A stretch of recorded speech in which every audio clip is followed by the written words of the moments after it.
So hello guys, आज हम आए हैं नागपुर के अंबाझरी लेक में। और यहाँ पे हमें जो है देखने को मिलेगा स्वामी विवेकानंद की हिस्ट्री, और इनका प्रोजेक्टर के माध्यम से दिखाया जाता है। बैठने के लिए सीटिंग बहुत अच्छा है, थिएटर वगैरह जैसे मैं आपको दिखाने वाला हूँ। तो अभी चलते हैं अंदर। इसका वैसे मैं आपको टाइमिंग बता देता हूँ। 7:20 को शो शुरू होता है रोज डेली, लेकिन हिंदी में। और सैटरडे संडे के दिन होता है मराठी में, है ना। तो आज हम आए हैं तो आज शो है हिंदी में, तो हम वो देखने वाले हैं। और वैसे मॉर्निंग वॉक का टाइमिंग भी है यहाँ पे 5:30 से 9:30 बजे। बाकी डे वगैरह में गार्डन बंद रहता है, क्योंकि अभी नागपुर में लगभग सभी गार्डन जो है डे में बंद ही रहते हैं। और इनोग्रेशन हुए नहीं है, सबका काम शुरू है, पेंडिंग है। तो अभी चलते हैं अंदर और दिखाता हूँ मैं आपको शो। नाइट में आपने व्यू नहीं देखा होगा, नाइट में देख सकते हो भाई, पूरा सन्नाटा है। और ये वैसे बहुत अच्छा गार्डन है, लेकिन इसका रिनोवेशन की वजह से अभी यहाँ पे काम शुरू है, या अभी तो फिलहाल बंद है, ऐसा लग रहा है काम इसका। तो देख सकते हो यहाँ से कैसा व्यू दिखता है नाइट में। अभी कुछ लाइटिंग वगैरह शुरू है। अभी नागपुर में गार्डन ही शुरू नहीं है यार, कोई भी सही तरीके से जो डे में वगैरह दिन भर लोग बैठ सके, ऐसे गार्डन ही शुरू नहीं है, सब बंद है। तो यहाँ से एंट्री, और इधर से अभी हम जा रहे हैं। और इधर बहुत बड़ी वॉल बनाई गई है, यहाँ पे पानी भरा हुआ है, और उधर बैठने के लिए अरेंजमेंट है। बढ़िया थिएटर जैसे अच्छा लगता है व्यू। तो कुछ इस तरीके का पीछे का व्यू आपको दिखाई देगा। अभी और चलते हैं और देखते हैं, अभी थोड़ा सा टाइम बाकी है शुरू होने को, तो शुरू होने का इंतज़ार करते हैं और फिर आपको दिखाते हैं। तो ये वॉल है, यहाँ पे होता है पूरा प्रोजेक्टर के माध्यम से। और बहुत ही सुंदर इधर में लेक आपको दिखाई देगा, और इधर में पूरा सीटिंग अरेंजमेंट है देखो। और इधर से प्रोजेक्टर के माध्यम से दिखाया जाता है। of America.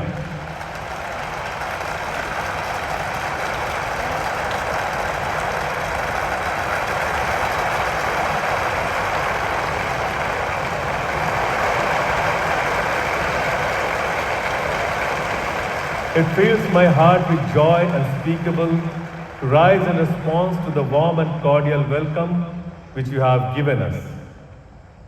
I thank you in the name of the most ancient order of monks in the world. I thank you in the name of the mother of religions. And I thank you in the name of the millions and millions of Hindu people of all classes and sects. My thanks also to some of ये आवाज मेरी है, पर ये बोल सिर्फ मेरे नहीं। इस वाणी को हजारों साल की विद्या ने तराश कर आकार दिया है। इस सोच में कई पीढ़ियों ने अपने रंग भरे हैं। इस कथा को युगों के ज्ञान मंथन ने रचा है। मैं केवल एक भिक्षुक हूं, जिसे भिक्षा में ये अनोखी कथा कहने को मिली है। मैं केवल एक दूत हूं, जो आज ये दिव्य संदेश आप तक पहुंचाने के लिए यहां आया है।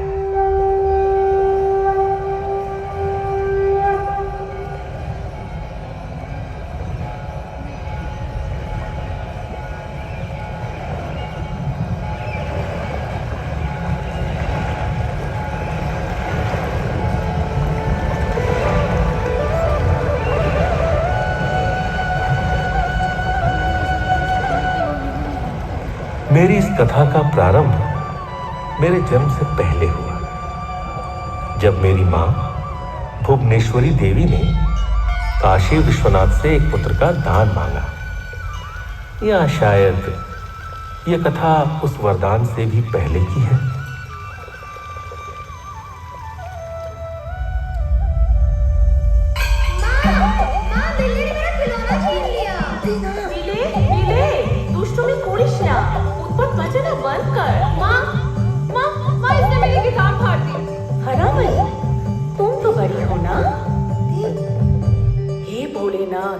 मैंने आपसे एक पुत्र मांगा था, आपने तो मुझे अपना एक शिवगन भेज दिया।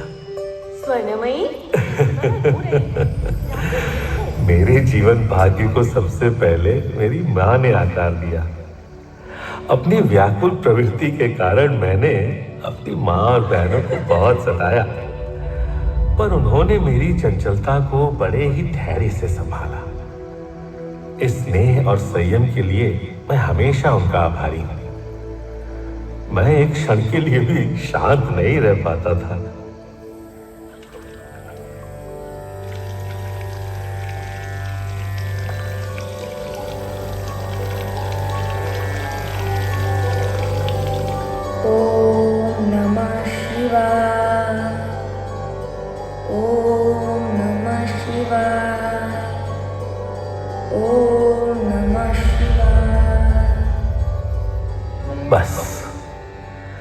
केवल शिव का नाम ही मेरे अस्थिर मन को शांत कर पाता।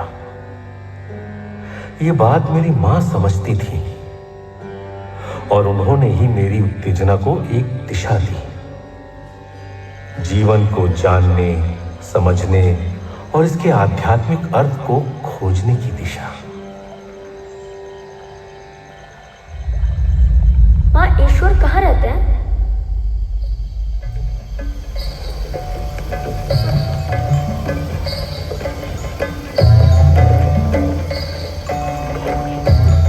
मेरे पिताजी श्री विश्वनाथ दत्ता कलकत्ता में वकील थे।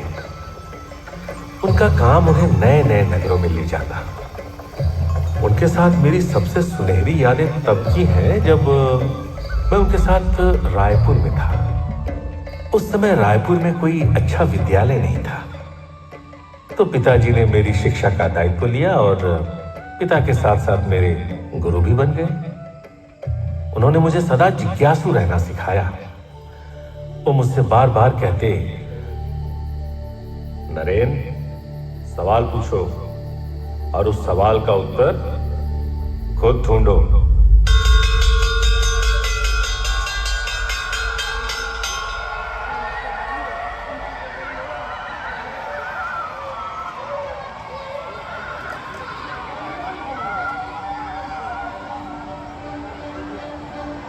पर सर, कौन? क्या? कैसे? कहाँ? किसने? क्यों? बचपन में मैंने अपनी मां से एक छोटा सा सवाल पूछा था, मां, ईश्वर कहाँ रहते हैं? और यह सवाल मेरे जीवन का सारथी बन गया। क्या भगवान है? क्या किसी ने उन्हें देखा है? क्या मैं उन्हें देख सकता हूं? अगर हां, तो कैसे?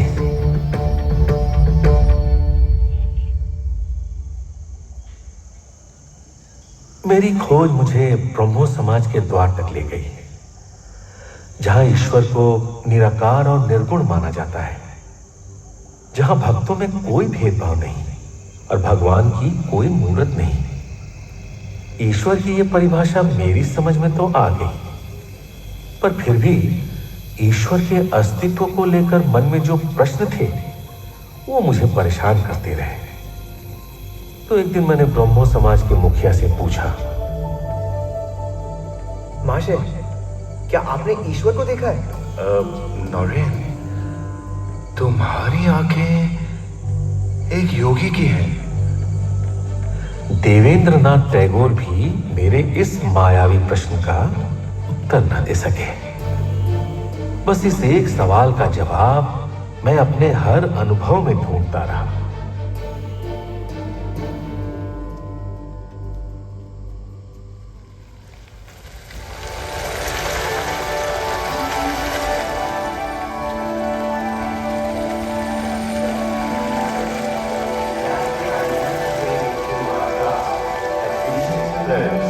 But life is insecure and hope full of fallacious as a dream.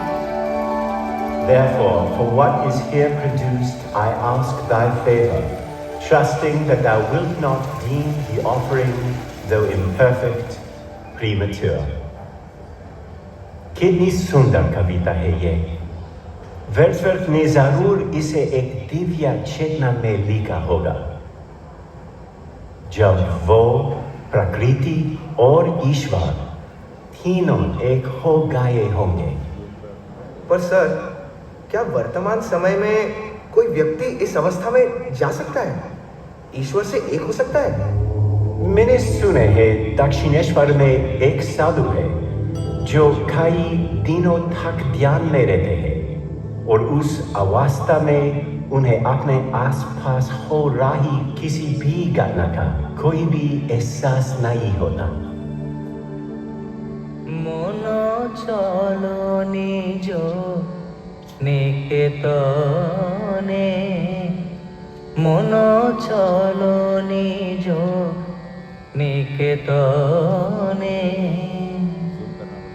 সংসার বিদেশে বিদেশির বেশে ভ্রম কেন কারণে।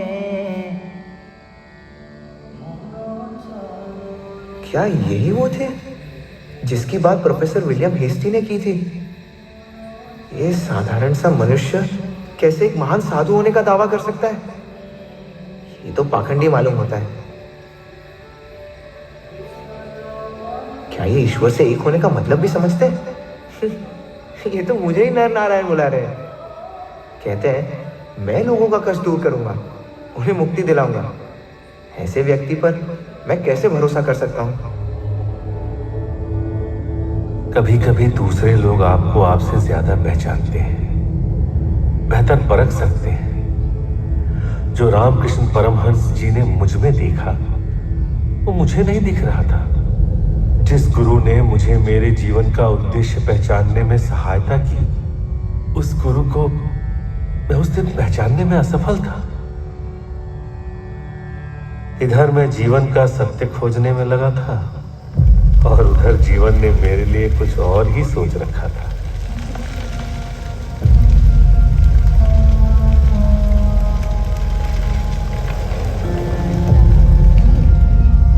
मेरे पिताजी की मृत्यु के बाद घर की आर्थिक स्थिति बहुत कमजोर हो गई। दुख और निराशा भरे प्रश्न मेरे मन में उठने लगे। आखिर मेरे साथ ही ऐसा क्यों हो रहा है?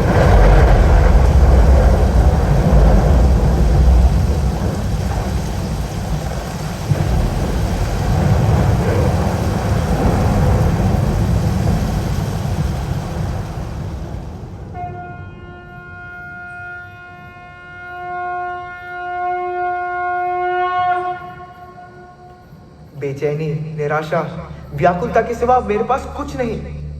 मुझे भगवान, शास्त्र, अद्वैत, वेदांत से अब कोई लेना देना नहीं जानना मुझे कोई भी सच। मुझे सिर्फ पैसे चाहिए अपने परिवार की भूख मिटाने के लिए। क्या आपकी ये काली माँ मेरे लिए इतना कर सकती है? हाँ हाँ, क्यों नहीं। मेरी काली माँ कुछ भी कर सकती है। तो कहिए इन्हें मुझे एक नौकरी दिला दे।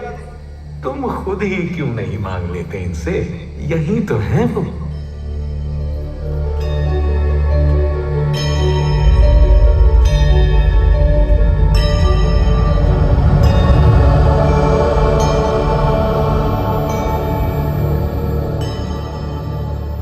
मांगी अपनी नौकरी?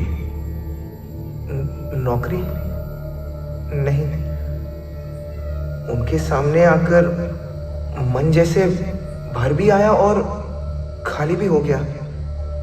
अच्छा, चलो चलो एक बार फिर से कोशिश करो।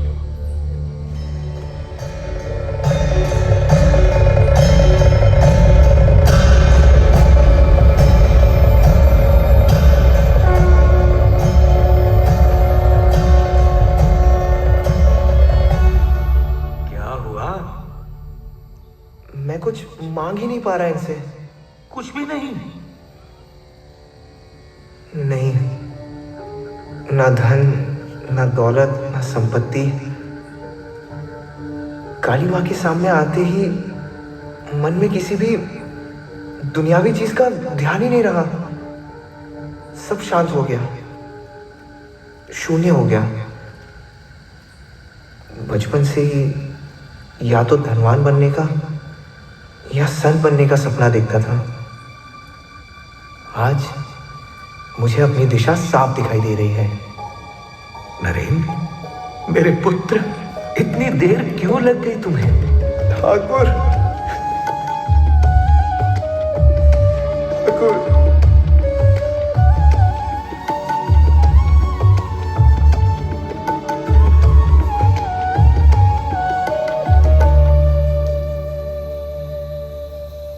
जैसे एक माँ अपने बच्चों के लिए उनके मन अनुसार अलग अलग पकवान बनाती है ना, वैसे ही ईश्वर तक जाने वाले कई मार्ग हैं। रास्ता जो भी हो, ईश्वर के द्वार तक ही जाता है। ईश्वर मानो अमृत का एक असीम सागर है जो मीठा है, शुद्ध है। क्या तुम्हें इस अमृत में समाना नहीं है? गुरु रामकृष्ण परमहंस के मार्गदर्शन ने मेरे विचलित मन को शांत कर दिया। मन व्याकुलता से स्थिरता की ओर, मांगने से मानने की ओर, अंधेरे से उजाले की ओर बढ़ गया। और अब मेरी जिम्मेदारी है कि मैं अपने गुरु की इस विरासत को आगे ले जाऊं, सारे संसार तक पहुंचाऊं।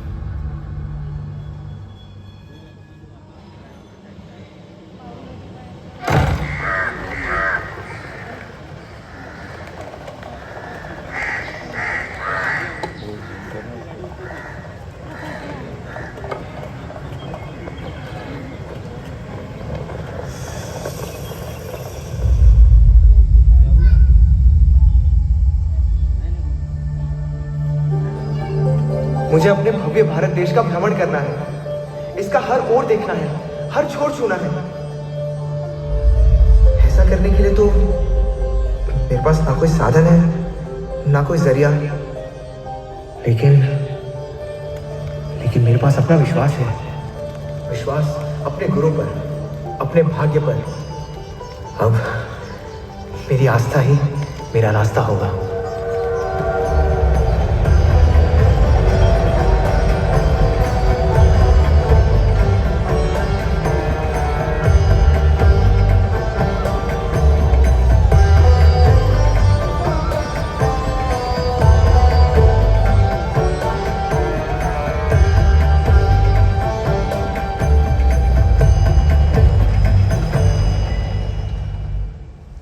क्या आप मुझसे अन्न स्वीकार करेंगे? क्यों नहीं? मैं एक सन्यासी हूं। मेरा ना तो कोई धर्म है, ना कोई जात।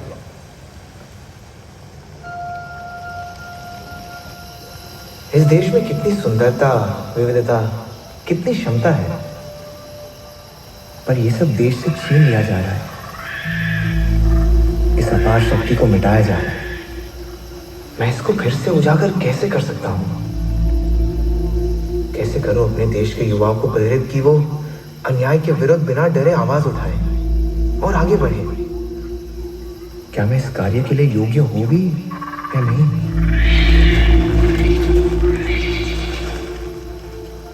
अगर मैं भारत की युवा पीढ़ी को उनके भय का सामना करना सिखा सकूं, तो शायद हम सब मिलकर देश में एक नया बदलाव ला सकते हैं।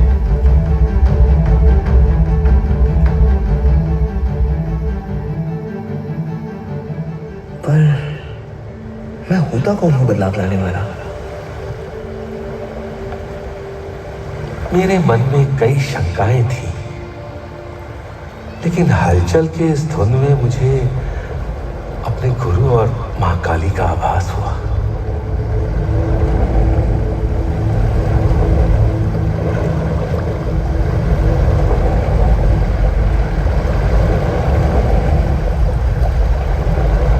मेरी राह मुझे साफ नजर आने लगी।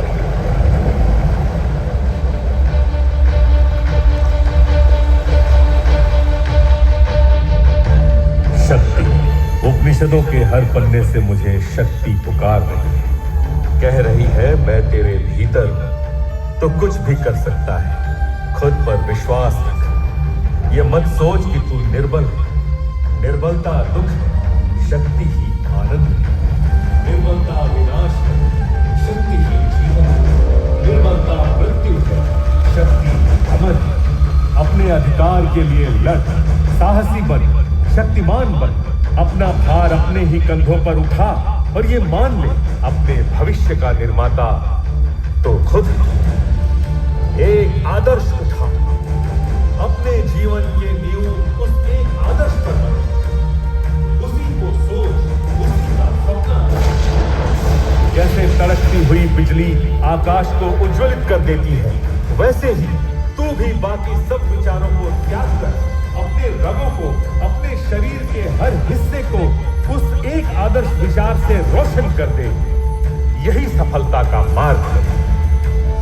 समाज का कल्याण तब तक संभव नहीं जब तक समाज में महिलाओं की स्थिति में सुधार न हो। पंछी कभी एक पर से नहीं उड़ सकता। वेदों और उपनिषदों में महिलाओं ने कई सत्य दर्शाए। उनके ज्ञान, गुण और प्रतिभा को उतना ही सम्मान मिलना चाहिए जितना एक पुरुष को मिलता है।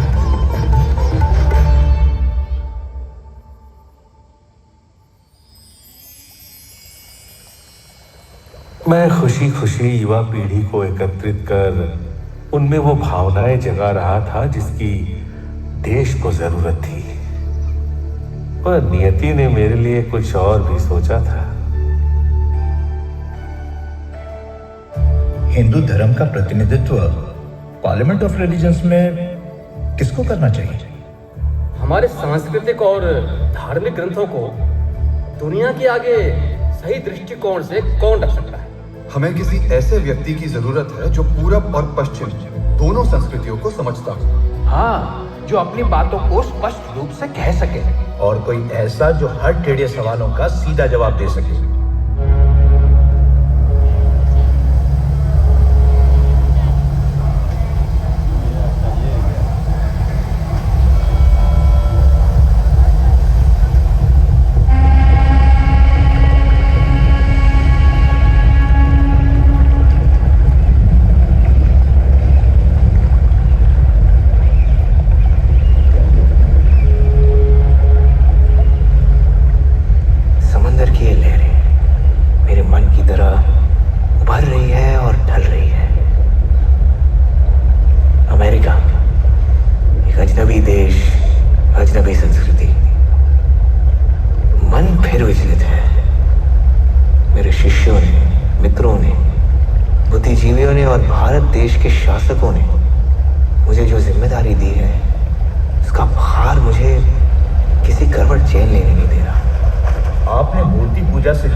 पश्चिमी संस्कृति तक पहुंचा कर आइए स्वामी जी। स्वामी जी, मेरी तरफ से ये नए वस्त्र स्वीकार करें। मैं भक्ति भाव से ये घोषित करना चाहता हूँ कि जिस विवेक से आप अपनी बात कहते हैं और जो आध्यात्मिक आनंद बांटते हैं, उसके लिए सारा जग आपको स्वामी विवेकानंद नाम से जाने। स्वामी विवेकानंद की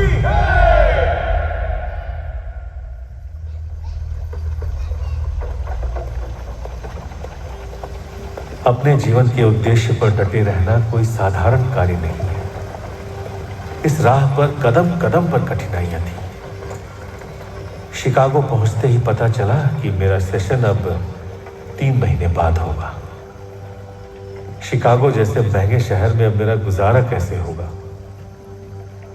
क्या भारत की बात दुनिया तक पहुंचाने के सपने पर पूर्ण विराम लग गया है? जिन्होंने मुझ पर विश्वास किया, क्या वो विश्वास अब टूट जाएगा? ये सवाल मेरे मन को कचोट रहे थे। पर जीवन अगर राह में रुकावटें लाता है तो उन रुकावटों को दूर करने के साधन भी साथ ही लाता है।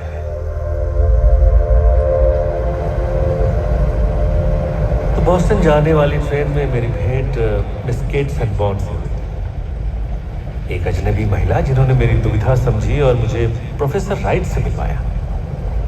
भारत देश का संदेश आगे बढ़ाने में प्रोफेसर राइट ने मेरी बड़ी मदद की। शिकागो में हो रहे पार्लियामेंट ऑफ रिलीजन्स में हिस्सा लेने के लिए उन्होंने मुझे प्रयोजन पत्र दिया और वहां पहुंचने के लिए मेरा टिकट भी करवाया।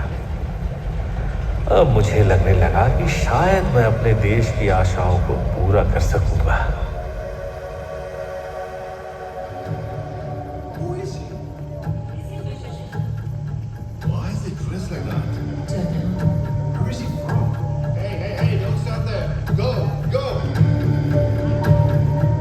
अजनबी देश, अजनबी भेष। अमरीकियों ने कभी किसी को इन कपड़ों में नहीं देखा था और वो मुझे हैरान आंखों से ताक रहे थे। मेरी मदद फिर एक संवेदनशील अजनबी मिसेस हेल ने की। शिकागो की सड़कों पर मुझे सहमा हुआ, खोया हुआ देख उन्होंने खुद मुझे आर्ट इंस्टीट्यूट ऑफ शिकागो तक पहुंचाया, जहां पर पार्लियामेंट ऑफ रिलीजन्स चल रहा था।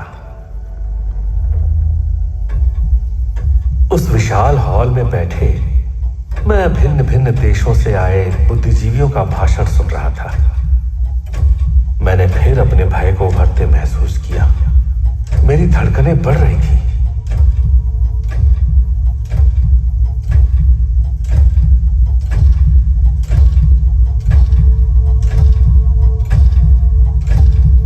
मुझे तो यह भी समझ नहीं आ रहा था कि मैं अपनी बात शुरू कहां से करूं। तब मैंने एक गहरी सांस ली, अपने गुरु का नाम लिया, काली मां को याद किया और मैं समझ गया कि मुझे क्या कहना है।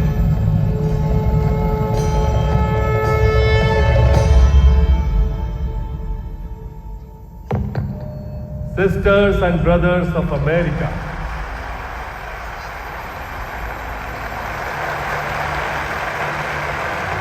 it fills my heart with joy unspeakable to rise in response to the warm and cordial welcome which you have given us. I thank you in the name of the most ancient order of monks in the world. I thank you in the name of the mother of religions. And I thank you in the name of the millions and millions of Hindu people of all classes and sects. मैं तो ईश्वर के महासंसार का सिर्फ एक कण हूं, अपनी मातृभूमि का बस एक पुत्र, इस महागाथा का सिर्फ एक पात्र, जिसे काल स्थान मनुष्य में जो भी सिद्ध है, शिक्षा उसी का स्वरूप है। शिक्षा केवल जानकारी प्राप्त करना नहीं, सच्ची शिक्षा का लक्ष्य है अपने मन को ज्ञान के प्रकाश से शुद्ध और समर्थ करना। भारत के नौजवानों, सत्य को समझने की कोशिश करो और सच्चाई की राह पर चलो।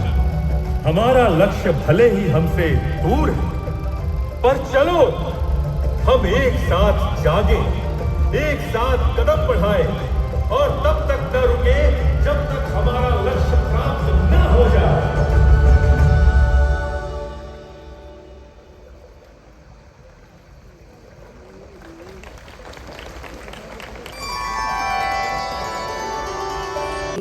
सो गाइस, आपको यह कैसा लगा शो हमें कमेंट सेक्शन में जरूर बताएं। वीडियो पसंद आए तो लाइक करें, शेयर करें और नया तो चैनल को सब्सक्राइब करें। इसी तरह नागपुर के अपडेट आपको दिखाते रहेंगे और इसी तरह अच्छे अच्छे शो आपको दिखाते रहेंगे। मिलेंगे नेक्स्ट वीडियो में, तब तक बाय बाय।